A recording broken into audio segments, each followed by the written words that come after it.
Hi everyone, ഏവർക്കും നമസ്കാരം. EyePlus training സൊല്യൂഷന്റെ പുതിയൊരു ക്ലാസ്സിലേക്ക് ഏവർക്കും സ്നേഹം നിറഞ്ഞ സ്വാഗതം. ഇന്നത്തെ ക്ലാസ്സിലെ സെറ്റ് എക്സാമിന്റെ മലയാളം കേരള സെറ്റ് മലയാളം ക്വസ്റ്റ്യൻ പേപ്പറിലെ ചോദ്യങ്ങളാണ് നമ്മൾ ഡിസ്കസ് ചെയ്യാനായിട്ട് പോകുന്നത്. അപ്പൊ ഓൾറെഡി പാർട്ട് 1 15ഓളം ചോദ്യങ്ങൾ നമ്മൾ ഓൾറെഡി ഡിസ്കസ് ചെയ്ത് കഴിഞ്ഞു. അപ്പൊ അതിന്റെ തുടർച്ചയായിട്ടുള്ള പാർട്ട് 2 ക്ലാസ്സിലേക്ക് എന്റെ എല്ലാ പ്രിയപ്പെട്ട വിദ്യാർത്ഥികൾക്കും സ്നേഹം നിറഞ്ഞ സ്വാഗതം. അപ്പൊ ചോദ്യങ്ങൾ എല്ലാവരും റെഡി അല്ലേ? ക്ലാസ് കഴിഞ്ഞതിന് ശേഷം 5 ചോദ്യത്തിൽ എത്ര ചോദ്യം റെഡി ആയി എന്നുള്ള കാര്യം എല്ലാവരും കമന്റ് ബോക്സിൽ രേഖപ്പെടുത്തേണ്ടതാണ്. അപ്പൊ കഴിഞ്ഞ ക്ലാസ്സിന്റെ ക്വസ്റ്റ്യൻ നമ്പറിന്റെ കണ്ടിന്യൂഷൻ തന്നെയാണ്. ആദ്യത്തെ ചോദ്യത്തിലേക്ക് കടക്കുകയാണ്. ഒഴിവു ദിവസത്തെ കളി എന്ന ചലച്ചിത്രത്തിലെ ആധാരമായ ചെറുകഥയുടെ രചയിതാവ് ആരാണ്? ഒഴിവു ദിവസത്തെ കളി ഒരു മലയാള സിനിമയാണ്. ഈ ചലച്ചിത്രത്തിന് ആധാരമായ ചെറുകഥയുടെ രചയിതാവ് ആരാണ്? ഇത്തരത്തിലെ മലയാള സാഹിത്യത്തിലെ എന്താണ് പല ചെറുകഥകളും സിനിമകളായിട്ട് മാറിയിട്ടുണ്ട്. ഒഴിവു ദിവസത്തെ കളി എന്ന ചലച്ചിത്രത്തിന് ആധാരമായ ചെറുകഥയുടെ രചയിതാവ് ആരാണ്? അഖിലയ്ക്ക് ഓപ്ഷൻ ഡി ഉണ്ണിയാർ ഡൗട്ട് ഉണ്ട്. അർച്ചന ഉണ്ണിയാർ എന്നുള്ള കാര്യം ഉറപ്പിച്ചു പറയുന്നുണ്ട്. പ്രിയ AS, PV Shajikumar, S Sithara, Unniyar. മലയാളത്തിലെ ഉത്തരാധുനികരായിട്ടുള്ള സമകാലികരായിട്ടുള്ള ചെറുകഥാകൃത്തുക്കളാണ് ഇവരെല്ലാവരും തന്നെ. ആരാണ് ഒഴിവു ദിവസത്തെ കളി എന്ന ചലച്ചിത്രത്തിന് ആധാരമായിട്ടുള്ള ചെറുകഥ എഴുതിയത് എന്നുള്ളതാണ്. ഉത്തരം പറയട്ടെ, എല്ലാവരും ഉത്തരം പറഞ്ഞേ. മടി പിടിച്ചിരിക്കുന്നവരെ മടി വേണ്ട, ഇതൊരു റിവിഷൻ മെത്തേഡാണ്. ഉത്തരം പറയാനായിട്ട് ആരും മടി വിചാരിക്കേണ്ട. ഒഴിവു ദിവസത്തെ കളി എന്ന ചലച്ചിത്രത്തിന് ആധാരമായ ചെറുകഥയുടെ രചയിതാവ് ആരാണ്? ക്ലൂ ചോദിച്ചാൽ ഞാൻ പറയുന്നതായിരിക്കും. ചോദിച്ചാൽ മാത്രമേ പറയുള്ളൂ.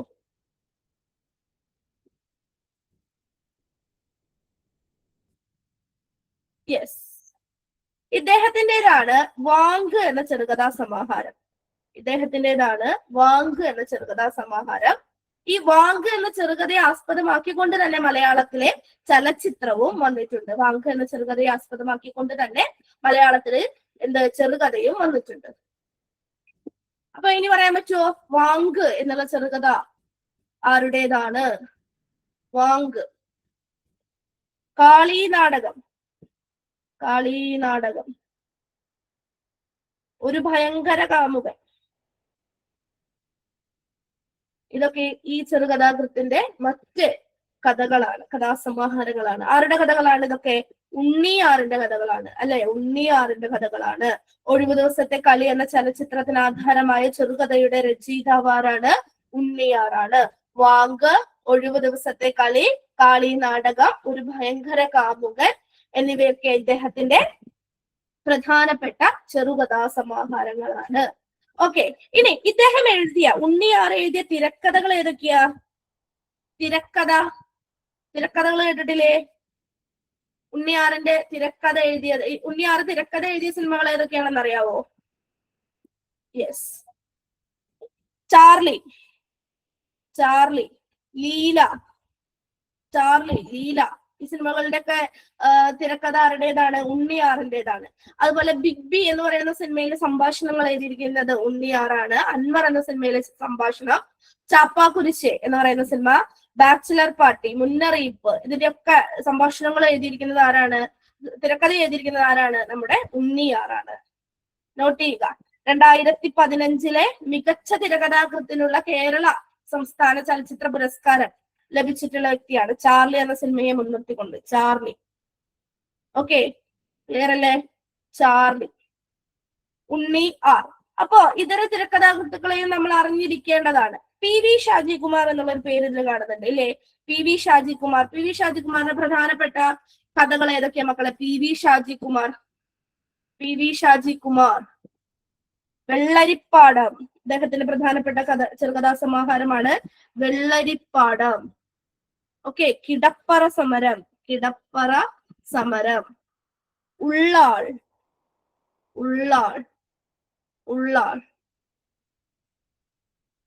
ഓക്കെ, ഇനി PV ഷാജികുമാറിന്റെ പ്രധാനപ്പെട്ട ഒരു നോവൽ ഉണ്ടല്ലോ, മരണവംശം എന്നുള്ള നോവല് ആരുടേതാണ്? PV ഷാജികുമാറിനാണ്. അത് പലപ്പോഴും പരീക്ഷയ്ക്ക് ചോദിച്ചിട്ടുള്ളതാണ്. PV ഷാജികുമാർ, അദ്ദേഹത്തിന്റെ പ്രധാനപ്പെട്ട കഥകളാണ് നമ്മളിപ്പോൾ പറഞ്ഞത്. കഥകൾ. ഇതാ ഇന്ന് മുതൽ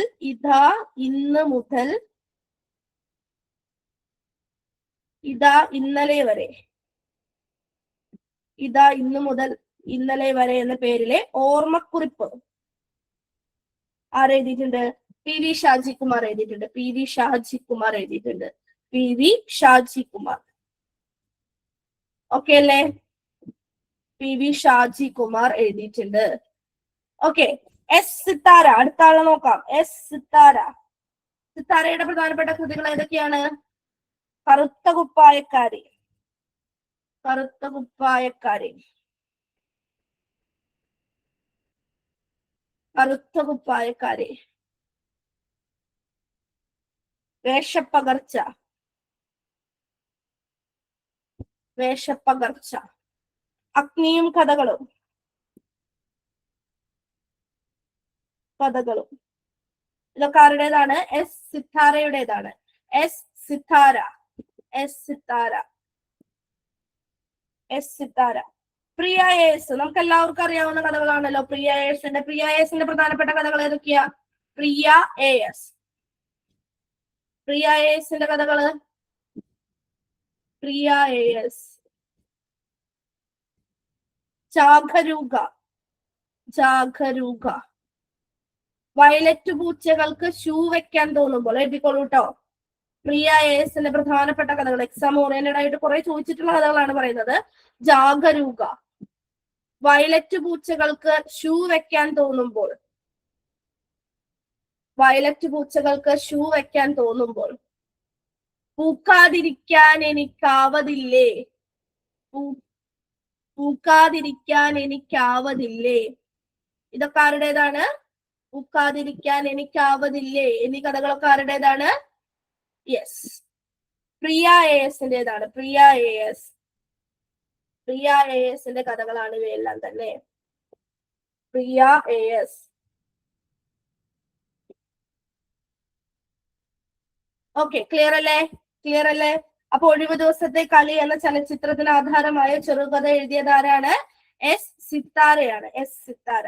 അടുത്ത ചോദ്യത്തിലേക്ക് പോവുകയാണ്. 17ാമത്തെ ചോദ്യം. ഇത് റിപ്പീറ്റഡ് ചോദ്യമാണ് പല ചോദ്യ പേപ്പറുകളിലും. അത് സെറ്റിനാകട്ടെ നെറ്റിനാകട്ടെ പല പരീക്ഷകൾക്കും, HSST പരീക്ഷകൾക്ക് പോലും റിപ്പീറ്റ് ചെയ്തു വരുന്ന ഒരു ചോദ്യമാണ്. തമിഴ് സംസ്കൃതം എന്നുള്ള സുമനസ്സുകൾ കൊണ്ടൊരു ഇണ്ടമാല തൊടുക്കിന്റെ പുണ്ടരീകാശപൂജയാൽ. തമിഴ് സംസ്കൃതം എന്നുള്ള സുമനസ്സുകൾ കൊണ്ടൊരു ഇണ്ടമാല തൊടുക്കിന്റെ പുണ്ടരീകാശപൂജയാൽ. റിപ്പീറ്റഡ് ആണ് ഈ വരി. ഇത് ഏത് കൃതിയിലെ വരികളാണ് എന്നുള്ളതാണ് ചോദ്യം. Unnuneeli Sandesham, option B Ananthapura Varnanam, option C Vasudevasthavam, option D Unniyachi Charitham. പറയൂ. അഖിൽ ഓപ്ഷൻ ബി പറയുന്നുണ്ട്, അർച്ചനയും ഓപ്ഷൻ ബി പറയുന്നുണ്ട്, ആരതി അനന്തപുര വർണ്ണനം എന്ന് ടൈപ്പ് ചെയ്തിട്ടുണ്ട്, ലീല ടീച്ചർ ബി എന്ന് ഉറപ്പിച്ച് പറയുന്നുണ്ട്. ബാക്കിയുള്ളവരും കൂടി പറഞ്ഞാൽ ദീപ ടീച്ചർ ഓപ്ഷൻ ബി ആണ് പറയുന്നത്. തമിഴ് സംസ്കൃതം എന്തുള്ളൂ സുമ്മനസ്സുകൾ കൊണ്ടൊരു ഇണ്ടമാല തൊടുക്കിന്റെ പുണ്ടരീകാശപൂജയായി. ലീലാതിലകത്തിലെ മണിപ്രവാള ലക്ഷണം പരാമർശിക്കുന്ന സമയത്ത് കൊടുത്തിട്ടുള്ള ഒരു വരി കൂടിയാണിത്. ഇത് ഏത് കൃതിയിലേതാണ്? അനുഷ്ടുപ്പ് വൃത്തത്തിൽ എഴുതിയിട്ടുള്ള ഒരു കൃതിയാണ്. തിരുവനന്തപുരം നഗരത്തെ വർണ്ണിക്കുന്ന മണിപ്രവാള കൃതിയാണ്.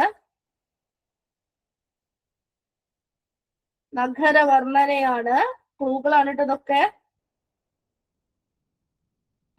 14ാം നൂറ്റാണ്ടിൽ രചിക്കപ്പെട്ടിരിക്കുന്നു എന്ന് കരുതുന്നു.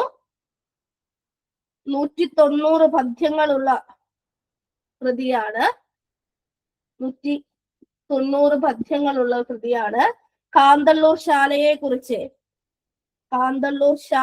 കുറിച്ച് പരാമർശമുണ്ട്. ഭാഷാ ത്രൈമാസികം മാസിക, ഇതിലാണിത് അച്ചടിച്ചു വന്നേ.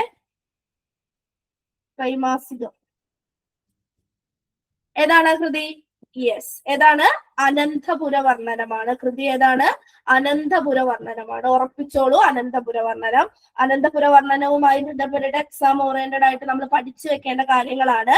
അനുഷ്ടുപ്പുറത്തിൽ എഴുതപ്പെട്ടിട്ടുള്ള 14-ാം നൂറ്റാണ്ടിലെ മണിപ്രവാള കൃതിയാണിത്. തിരുവനന്തപുരം നഗര വർണ്ണനയാണ് ഈ കൃതിയിൽ കടന്നു വരുന്നത്. 190 പദ്യങ്ങളുണ്ട്. അതുപോലെ തന്നെ നമ്മുടെ തിരുവനന്തപുരം പത്മനാഭസ്വാമി ക്ഷേത്രം, ശ്രീകണ്ഠേശ്വരൻ ക്ഷേത്രം, കാന്തള്ളൂർ ശാല എന്നിവയെ കുറിച്ചിട്ടുള്ള വർണ്ണനകൾ വരുന്ന കൃതിയാണ്. ക്ലിയർ അല്ലേ? ക്ലിയർ അല്ലേ? വെറും കേവലം ഒരു എന്താണ് സ്ഥലവർണ്ണന അത് മാത്രമല്ല, എന്താണ് അക്കാലത്തെ ഭാഷ, സാഹിത്യം, അതിന്റെയൊക്കെ സ്വഭാവം നിർണ്ണയിക്കാൻ സഹായിക്കുന്ന മാതൃക എന്ന രീതിയിലും പ്രാധാന്യം അർഹിക്കുന്ന കൃതിയാണിത്. ഓക്കെ, ക്ലിയർ ആണ് എന്ന് വിചാരിക്കുന്നു. ഏതാണ് കൃതി? അനന്തപുര വർണ്ണനം. അനന്തപുര വർണ്ണനം ക്ലിയർ ആണ് എന്ന് കരുതുന്നു. ഓക്കെ, അനന്തപുര വർണ്ണനം വ്യാഖ്യാനത്തോടു കൂടി പ്രസിദ്ധീകരിച്ചത് ആരാ? അനന്തപുര വർണ്ണനം വ്യാഖ്യാനത്തോടു കൂടി പ്രസിദ്ധീകരിച്ചത് ആരാ? ഡോക്ടർ കെ രത്നമ്മയാണ്. അനന്തപുര വർണ്ണനം വ്യാഖ്യാനത്തോടു കൂടി പ്രസിദ്ധീകരിച്ചത് ആരാണ്?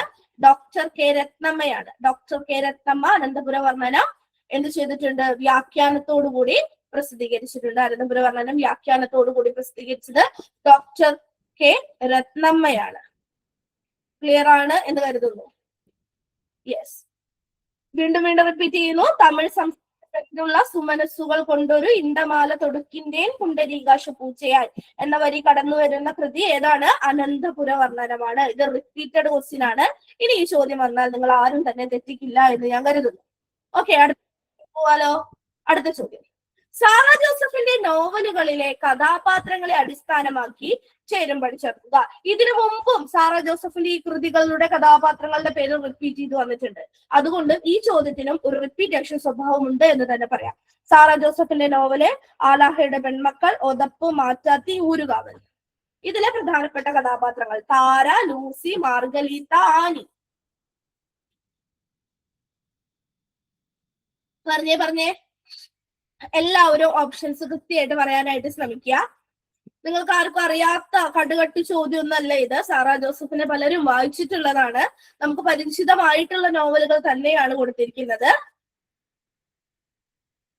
മടിയൊന്നും വേണ്ട, കൃത്യമായിട്ട് ഉത്തരം പറയാനായിട്ട് ശ്രമിച്ച മക്കളെ. സാറ ജോസഫിന്റെ നോവലുകളിലെ കഥാപാത്രങ്ങളെ അടിസ്ഥാനമാക്കി ആലാഹയുടെ പെൺമക്കളുണ്ട്, ഒതപ്പുണ്ട്, മാറ്റാത്തിയുണ്ട്, ഊരുകാവലുണ്ട്. നോവലുകൾ, സാറ ജോസഫിന്റെ നോവലുകൾ, പ്രധാനപ്പെട്ട നോവലുകൾ തന്നെയാണ് കൊടുത്തിരിക്കുന്നത്. സാറ ജോസഫിന്റെ നോവലുകൾ. ആലാഹയുടെ പെൺമക്കൾ നമുക്ക് എല്ലാവർക്കും പരിചിതമായിട്ടുള്ള നോവലുകളാണ് എല്ലാം തന്നെ. ആലാഹയുടെ പെൺമക്കൾ കേരള സാഹിത്യ അക്കാദമി പുരസ്കാരം 2001 സാഹിത്യ അക്കാദമി പുരസ്കാരം ലഭിച്ച കൃതിയാണ്. അതുപോലെ 2003 കേന്ദ്ര സാഹിത്യ അക്കാദമി പുരസ്കാരം ലഭിച്ച കൃതിയാണ് ഏത്? ആലാഹയുടെ പെൺമക്കൾ. 2004 വയലാർ അവാർഡ് എന്നിവ ലഭിച്ച കൃതിയാണ് ആലാഹയുടെ പെൺമക്കൾ. ആലാഹയുടെ പെൺമക്കൾ. ആലാഹയുടെ പെൺമക്കൾ. ആലാഹയുടെ പെൺമക്കൾ. ആലാഹയുടെ പെൺമക്കൾ എന്ന കൃതിയിലെ പ്രധാനപ്പെട്ട കഥാപാത്രം ഏതാണ്? പറഞ്ഞേ, ആലാഹയുടെ പെൺമക്കൾ എന്ന കൃതിയിലെ പ്രധാനപ്പെട്ട കഥാപാത്രം. സി ഓർ ഡി ആണോ?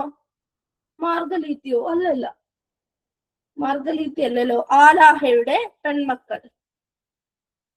ആലാഹയുടെ പെൺമക്കളിലെ പ്രധാനപ്പെട്ട കഥാപാത്രം ആനിയാണ്. ആനി, കോക്കാഞ്ചിറ, കുട്ടിപ്പാപ്പൻ, ആനി, ആലാഹയുടെ നമസ്കാരം, ഇതൊക്കെ പ്രധാന ആശയങ്ങളും കഥാപാത്രങ്ങളായിട്ട് വരുന്ന ഒരു അമരപ്പന്തല് ഏതാണ്?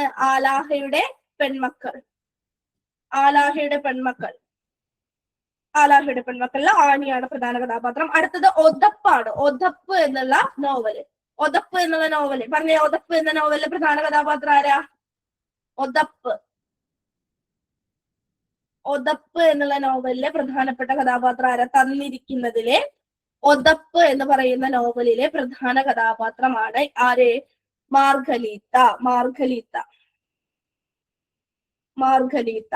അപ്പൊ ആലാഹയുടെ പെൺമക്കൾ ആനി, B3 മാർഗലീത്ത. മാറ്റാത്തിയിലെ പ്രധാന കഥാപാത്രം ഏതാ? ബ്രിജിത്താമയും ലൂസിയുമാണ് അല്ലെ. ബ്രിജിത്താമ്മയും ലൂസിയുമാണ് മാറ്റാത്തിയിലെ പ്രധാന കഥാപാത്രം. മാറ്റാത്തിയിലെ പ്രധാന കഥാപാത്രമാണ് ലൂസി. Lucy Lucy Lucy. ഊരുകാവലിലെ പ്രധാന കഥാപാത്രം ഏതാ മക്കളെ? ഊരുകാവലിലെ പ്രധാന കഥാപാത്രം താരയാണ്. താര. A4B3 C2D1 ഏതാണ് ശരിയായിട്ടുള്ള ഓപ്ഷൻ?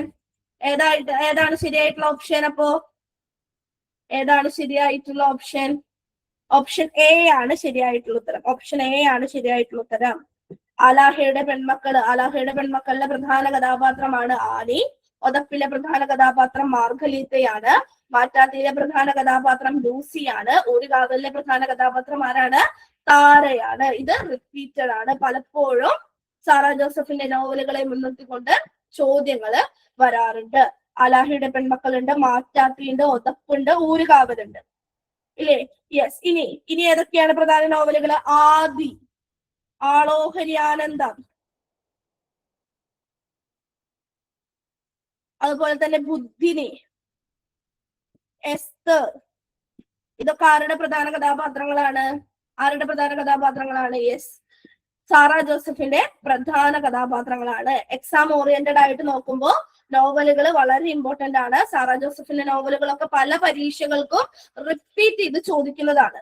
ഒരിക്കലും നമ്മൾ സ്കിപ്പ് ചെയ്യേണ്ടുന്ന ഒരു ഏരിയ അല്ല ഇത്. ഒരിക്കലും സ്കിപ്പ് ചെയ്യരുത്.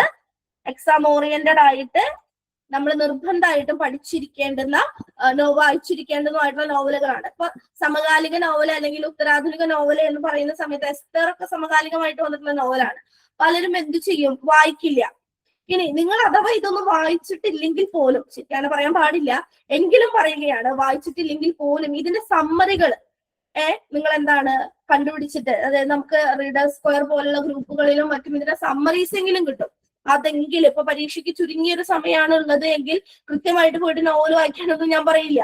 അപ്പൊ ഇതിന്റെ സമ്മറീസ് എങ്കിലും നിർബന്ധമായിട്ടും എല്ലാവരും വായിച്ചിരിക്കണം. കാരണം പലർക്കും എന്താണ് ഒരു കഥാപാത്രം ചോദിക്കുമ്പോഴോ ഇതിനെ മുൻനിർത്തിയിട്ട് എന്തെങ്കിലും ചോദിക്കുന്ന സമയത്തോ കിട്ടാറില്ല. എന്താണ് കാരണം? എന്താ? വേറെ തന്നെ വായിക്കാറില്ല. വായന കുറവ് എന്താണ് പ്രധാനമായിട്ട് എല്ലാവർക്കും ഉണ്ടാവുന്ന ഒരു കാര്യമാണ്. അപ്പോ കൃത്യമായിട്ട് നോവലിലെ കഥാപാത്രങ്ങളെങ്കിലും നിങ്ങൾ നിർബന്ധമായിട്ട് നോട്ട് ചെയ്യണം, പഠിക്കണം. ക്ലിയർ അല്ലേ? സാറാ ജോസഫിന്റെ കൃതികൾ മാത്രം തിരഞ്ഞെടുക്കുക എന്നുള്ള ഒരു ചോദ്യം വന്നാൽ പോലും നമുക്ക് എന്ത് ചെയ്യരുത്? തെറ്റാനായിട്ട് പാടില്ല. കൃത്യമായിട്ട് ഉത്തരത്തിലേക്ക് എത്താനായിട്ട് എല്ലാവർക്കും പറ്റണം. ഓക്കെ ആണ് എന്ന് വിചാരിക്കുന്നു. അടുത്ത ചോദ്യത്തിലേക്ക് പോവുകയല്ലേ. എസ് ഹരീഷിന്റെ മോദിസ്ഥരായങ്ങു വസിപ്പു മല പോലെ എന്ന കഥയിൽ സൂക്ഷ്മ സാന്നിധ്യമായ നവോത്ഥാന നായകൻ ആര്? മോദിസ്ഥനായങ്ങു വസിപ്പു ആദി എന്നുള്ളത് പരിസ്ഥിതി കൃതി തന്നെയാണ്. ഇവിടെ ആരോ ചോദിച്ചിട്ടുണ്ടേ. ആദ്യ ഒരു പരിസ്ഥിതി നോവലാണ് കേട്ടോ. യെസ്, എസ് ഹരീഷിന്റെ മോദിസ്ഥനായങ്ങു വസിപ്പു മല പോലെ. ആ വരിയിൽ നിന്ന് തന്നെ ഏതാണ് കവി എന്നുള്ളത് നമുക്ക് കിട്ടും അല്ലെ? ആ വരിയിൽ നിന്ന് തന്നെ ഏതാണ് കവി എന്ന് നമുക്ക് കിട്ടും എന്നല്ല, കിട്ടണം. ആരാണ്? ശ്രീനാരായണ ഗുരുവാണ്. എസ് ഹരീഷിന്റെ പ്രധാനപ്പെട്ട ഒരു ചെറുകഥയാണ് മോദിസ്ഥനായങ്ങു വസിപ്പു മല പോലെ എന്നുള്ളത്. ഇതിലെ ഈ ചെറുകഥയിലെ സൂക്ഷ്മ സാന്നിധ്യമായിട്ട് കടന്നു വരുന്ന നവോത്ഥാന നായകൻ ആരാണ്? നവോത്ഥാനത്തിന്റെ പിതാവ് എന്ന് കൂടി അറിയപ്പെടുന്ന ആരാണ്? ശ്രീനാരായണ ഗുരുവാണ്. ശ്രീനാരായണ ഗുരു. ക്ലിയർ അല്ലേ? മോദിസ്ഥനായങ്ങു വസിപ്പു മല പോലെ. യെസ്. ഇനി ഈ എസ് ഹരീഷിന്റെ മറ്റൊരു കഥയിലും ശ്രീനാരായണ ഗുരു കടന്നു വരുന്നുണ്ട്. ഏതാണ് ആ കഥ എന്നുള്ളത് അറിയോ? എസ് ഹരീഷിന്റെ ആദ്യത്തെ ചെറുകഥാ സമാഹാരം ഏതാണ്? രസവിദ്യയുടെ ചരിത്രമാണ്. രസവിദ്യയുടെ ചരിത്രം. രസവിദ്യയുടെ ചരിത്രം എന്ന് പറയുന്ന കഥാസമാഹാരത്തിൽ ഇതേ ടൈറ്റിലിൽ തന്നെ ഒരു കഥയുണ്ട്. ആ കഥയിലും ആര് വരുന്നുണ്ട്? ശ്രീനാരായണ ഗുരു കടന്നു വരുന്നുണ്ട്. തൈക്കാട് അയ്യാ സ്വാമികളുടെ ശിഷ്യന്മാരായ നാടുവും കുഞ്ഞനും ഇതിൽ കഥാപാത്രങ്ങളായിട്ട് വരുന്നുണ്ട്. ആര് തന്നെയാണ്? ശ്രീനാരായണ ഗുരു തന്നെയാണ്.